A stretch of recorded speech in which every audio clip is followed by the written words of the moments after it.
ಸಾಮಾಜಿಕ ನ್ಯಾಯ ಅಂತ ಇಲ್ಲವೇ ಇಲ್ಲ ನಮ್ಮ ದೇಶದಲ್ಲಿ, ಸತ್ತೋಗಿದೆ. ಯಾರು ಸಾಮಾನ್ಯ ಜನ ಬದುಕೋಕ್ಕೆ ಅಲ್ಲ, ಏನು ಜೀವನ ಮಾಡೋಕ್ಕೆ ಹಂಗಾಗ್ಬಿಟ್ಟಿದೆ. ನಮ್ಮ ತಂದೆ ಹೇಳ್ತಾಯಿದ್ರು, ಒಬ್ಬ ರಾಜಕಾರಣಿ ದೈವ ಸಮಾನ ಅಂತ. ಈಗೇನು ದೆವ್ವಕ್ಕಿನ ಕಡೆ ಅವರು ಏನು ಒಂದೇ ಒಂದು ಅಭಿವೃದ್ಧಿ ಕಡಿಲ್ಲ. ಒಂದು ರಸ್ತೆ ತಾರಾಕಾದಿರಲಿ, ಗುಂಡಿ ಮುಚ್ಚೋಕ್ಕೆ ಯೋಗ್ಯತೆ ಇಲ್ಲ ಅವ್ರಿಗೆ. ಹಳ್ಳ ಗುಂಡಿ ಅದೇ ಬ್ರ್ಯಾಂಡ್ ಬೆಂಗಳೂರು ಅನ್ಕೋಬೇಕು ಅಷ್ಟೇ, ಇನ್ನೇನಿಲ್ಲ. ಸರ್, ಕಾಂಗ್ರೆಸ್ ಸರ್ಕಾರ ಬಂದ ಮೇಲೆ ಸಿದ್ದರಾಮಯ್ಯನವರ ಆಡಳಿತ ನಿಮ್ಗೆ ಎಷ್ಟು ತೃಪ್ತಿ ತಂದಿದೆ ಅಂತ? ತೃಪ್ತಿ ಏನು ತಂದಿಲ್ಲ ಮೇಡಮ್, ಒಂದೇ ಒಂದು ನಯ ಪೈಸೆ ತೃಪ್ತಿ ಇಲ್ಲ. ದಬ್ಬಾಳಿಕೆ ಜಾಸ್ತಿ ಇದ್ದು, ನಾವು ದಿನ ಟಿ ವಿ ನ್ಯೂಸ್ ನೋಡ್ತಾ ಇದ್ದೀವಿ, ನ್ಯೂಸ್ ನೋಡೋಕ್ಕೆ ಬೇಜಾರಾಗ್ತಿದ್ದೆ. ಈಗ ಅಲ್ಲಿ ನಜೀರ್ ಸಾಬ್ ಅವ್ರು MLC ಗೆದ್ದಾಗ ವಿಧಾನಸೌಧದಲ್ಲಿ ಪಾಕಿಸ್ತಾನ್ಗೆ ಜೈ ಅಂತಂದರು. ಇವರು ಅದನ್ನು ಆ ಮುಸ್ಲಿಮ್ಸರು ಸಮರ್ಸ್ಕೊಂಡ್ರು. ಅವರು ಏನೋ ಪಾಕಿಸ್ತಾನ್ಗೆ ಜೈ ಅಂದಿಲ್ಲ, ನಜೀರ್ ಸಾಬ್ ಜಿಂದಾಬಾದ್ ಅಂತಂತಂದರು. ಆ FSR ರಿಪೋರ್ಟ್ ಬರೋಂಟು ಅವ್ರು ಅರೆಸ್ಟ್ ಮಾಡಲಿಲ್ಲ, ಏನೂ ಮಾಡಲಿಲ್ಲ. ಈಗ ಏಕಾಕಿ ಒಬ್ಬ MLC ಇವರು ಬಸವರಾಜ್ ಹೊರಟ್ಟಿ ಸ್ಪೀಕರ್ ಹೇಳ್ತಿದ್ದಾರೆ, ಅವ್ರು ಅಂದಿಲ್ಲ ಆ ಥರ, ಅದ್ಯಾವುದು ನೋಟ್ ಆಗಿಲ್ಲ ಅಂತಂದರು. ಆದರೂ ಇವ್ರನ್ನ ಕೇಳಿದೆ ಒಬ್ಬ ಸಾಮಾನ್ಯ ಬೀದಿಲಿ ಹೋಯ್ತಲ್ಲ ಅಂಥವ್ರಿಗೆ ಅರೆಸ್ಟ್ ಮಾಡ್ಕೊಂಡು ಆ ಥರ ಬಿಡಲಿಲ್ಲ. ತೂತಿಕಿ ಪೂರ್ತಿ ರೋಡೆಲ್ಲ ಓಡಾಡ್ಸವ್ರೆ. ಇದೆಲ್ಲ ಏನು ಈ ಸಾಮಾಜಿಕ ನ್ಯಾಯನ ಇದು? ಜನ ಹಿಂಗೆ ಒಬ್ಬ ಜನಪ್ರತಿ ಹಿಂಗಾದರೆ ಸಾಮಾನ್ಯ ಜನ ಹೆಂಗೆ ಬದುಕೋಕ್ಕಂತೇಳಿ ನೋಡೋಣ, ಆಗೋದೇ ಇಲ್ಲ. ಆಮೇಲೆ ಪಾಪ ಇನ್ನೊಂದು ಅಲ್ಲೆಲ್ಲೋ ಯಾರೋ ಒಬ್ಬ ಹೆಂಗಸು ನ್ಯಾಯ ಕೇಳೋಕೋದು, ಆ ಎಂಬಂದು ಸೀರೆ ಹೇಳಿಬಿಟ್ರು. ಇದು ಆ ವೇಲೆ ಎಳೆದ್ಬಿಟ್ರು. ಇದಾ ಹೆಂಗಸಿಗೆ ಗೌರವ ಕೊಡೋಂಥದ್ದು? DK ಶಿವಕುಮಾರ್ ಹೇಳ್ತಾರೆ, ಏನೋ ಇವ್ರು ಹೇಳಿದ್ದು ಸೀಟಲ್ಲಿ ಫ್ರಸ್ಟ್ರೇಟ್ ಆಗಿದೆ ಅಂತ ಹೇಳಿದ್ದು. DK ಶಿವಕುಮಾರ್ ಹೇಳ್ತಾರೆ, ಒಬ್ಬ ತಾಯಿಗೆ ಹಂಗಂದ್ರೆ ಹಿಂಗಂದ್ರೆ ಅದಕ್ಕೆ ನ್ಯಾಯ ಕೊಡಿ ಅಂತ ಹೇಳ್ತಾರೆ. ಇದಕ್ಕೆಲ್ಲ ನ್ಯಾಯ ಕೊಡ್ತಾರೆ? ಇದು ಎತ್ತ ತಾಯಿ ನಮ್ಮ ದೇಶ ಅಂತಂದರೆ ಆ ದೇಶಕ್ಕೆ ಗೌರವ ಕೊಡಲಿಲ್ಲ. ಪಾಕಿಸ್ತಾನಕ್ಕೆ ಜಿಂದಾಬಾದ್ನ ಸಮರ್ಸ್ಕೊಂಡ್ರೆ ಇದೊಂದು ಸರ್ಕಾರನ? ಇದು ಬೇಕಾ ನಮ್ಮ ಜನಗಳಿಗೆ? ಸಾಮಾಜಿಕ ನ್ಯಾಯ ಅಂತ ಇಲ್ಲವೇ ಇಲ್ಲ ನಮ್ಮ ದೇಶದಲ್ಲಿ, ಸತ್ತೋಗಿದೆ. ಯಾರು ಸಾಮಾನ್ಯ ಜನ ಬದುಕೋಕ್ಕೆ ಅಲ್ಲ, ಏನು ಜೀವನ ಮಾಡೋಕ್ಕೆ ಹಂಗಾಗ್ಬಿಟ್ಟಿದೆ. ಒಬ್ಬ ಜನಪ್ರತಿನಿಧಿಗೆ ಹಂಗಾದಾಗ ಸಾಮಾನ್ಯ ಜನಕ್ಕೆ ಹೆಂಗೆ ನಡ್ಸ್ಕೊಳ್ಳೋದು ದೇಶ ಯೋಚನೆ ಮಾಡಿದೆ ಅಷ್ಟೇ, ಇನ್ನೇನಿದೆ ಹೇಳೋದು. ನೀವು ಡೆಲ್ಲಿಯಲ್ಲಿ ನಡೆದಿರೋದು ಕೂಡ ನೋಡ್ತಾ ಇದ್ದೀರಾ, ಸೊ ಬೆಳಗಾವಿದು ನೋಡ್ತಾ ಇದ್ದೀರಾ, ಇವಾಗ ಬೆಂಗಳೂರಿಗೆ ಎಲ್ಲರೂ ಶಿಫ್ಟ್ ಆಗಿದ್ದಾರೆ ಅಲ್ಲಿ ಅಧಿವೇಶನ ಮುಗಿಸಿ. ಸೊ ಇವತ್ತಿಗೆ ನಮ್ಮ ರಾಜ್ಯದ ರಾಜಕೀಯದ ಪರಿಸ್ಥಿತಿ ನೋಡಿದ್ರೆ ಏನು ಅನಿಸುತ್ತೆ ನಿಮಗೆ?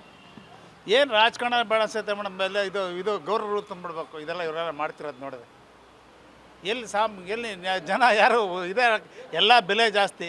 2000 ಫ್ರೀ ಅಂತ ಹೇಳ್ತಾರೆ, ಆಗಲೇ ಇಲ್ಲಿ ಎಲೆಕ್ಟ್ರಿಕ್ ಬಿಲ್ ಜಾಸ್ತಿ ಮಾಡಿರ್ತಾರೆ. ಏನೋ ಗೃಹಲಕ್ಷ್ಮಿ ಅಂತ ಹೇಳ್ತಾರೆ, ಆ ಬಸ್ ರೇಟ್ ಜಾಸ್ತಿ ಮಾಡಿಬಿಟ್ರು, ಎಲ್ಲ ಜಾಸ್ತಿ ಮಾಡಿಬಿಟ್ರು. ಏನು ನೀನು ಫ್ರೀ ಅಲ್ಲಿ ಕಿತ್ಕೊಂಡು ಇಲ್ಲಿ ಕೊಡ್ತಾವ್ರೆ. ಆ ಎಣ್ಣೆ ರೇಟು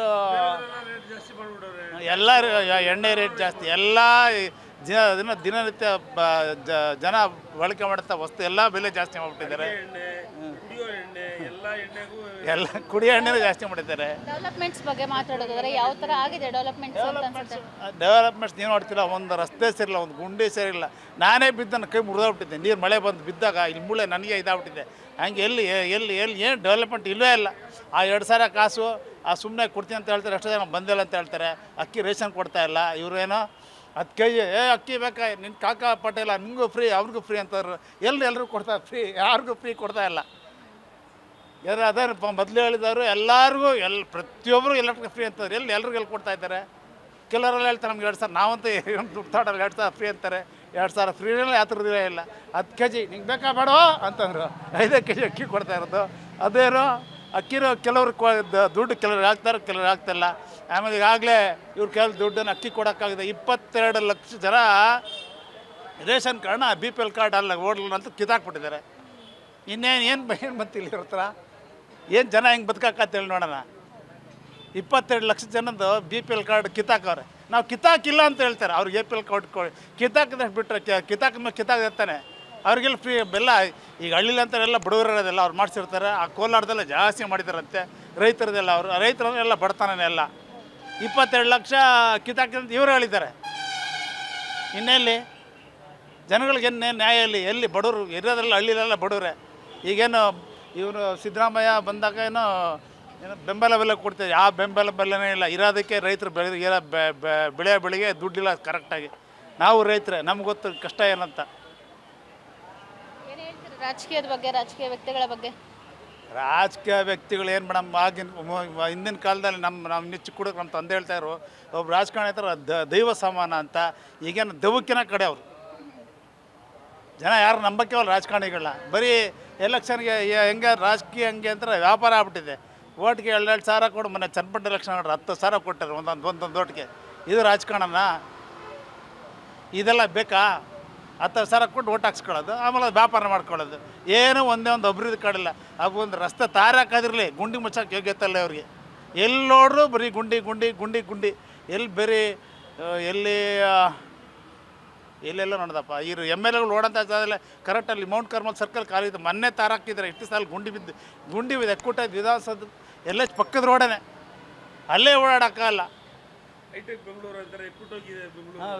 ಬ್ರ್ಯಾಂಡ್ ಬೆಂಗಳೂರು ಹತ್ತಿರ ಎಲ್ಲಿ ಯಾವ ಬ್ರ್ಯಾಂಡ್ ಬೆಂಗಳೂರು ಹತ್ತಿರ ರಸ್ತೆ ಹಳ್ಳ ಗುಂಡಿ ತಳದೆ ಬ್ರ್ಯಾಂಡ್ ಬೆಂಗಳೂರಾ?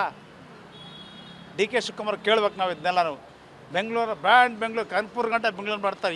ಇರಲೇ ಬೆಂಗಳೂರು ಸಿಟಿಲಿ ಹಳೆ ಬೆಂಗಳೂರಿಗೆ ನೆಕ್ಸ್ಟ್ ತಾರಕಕ್ಕೆ ಇವ್ರಿಗೆ ಇದು ದುಡ್ಡಿಲ್ಲ ಅಂತಾರೆ ಇವ್ರ ಹತ್ರ. ಇನ್ನೆಲ್ಲಿ ಬ್ರ್ಯಾಂಡ್ ಬೆಂಗಳೂರು ಇದೇ? ನಾವು ಇದೇ ಅನ್ಕೋಬೇಕು ಬ್ರ್ಯಾಂಡ್ ಬೆಂಗಳೂರು ಅಂತ. ನಮ್ಮ ಕನಸು ಹೆಂಗೆ ಅಂತಂದರೆ ಹಳ್ಳ ಗುಂಡಿ, ಅದೇ ಬ್ರ್ಯಾಂಡ್ ಬೆಂಗಳೂರು ಅನ್ಕೋಬೇಕು ಅಷ್ಟೇ, ಇನ್ನೇನಿಲ್ಲ. ಒಂದೇ ಒಂದು ಅಭಿವೃದ್ಧಿ ಕಾರ್ಯದ ಏನೂ ನಡೆದಿಲ್ಲ ಇವ್ರು ಬಂದಮೇಲೆ.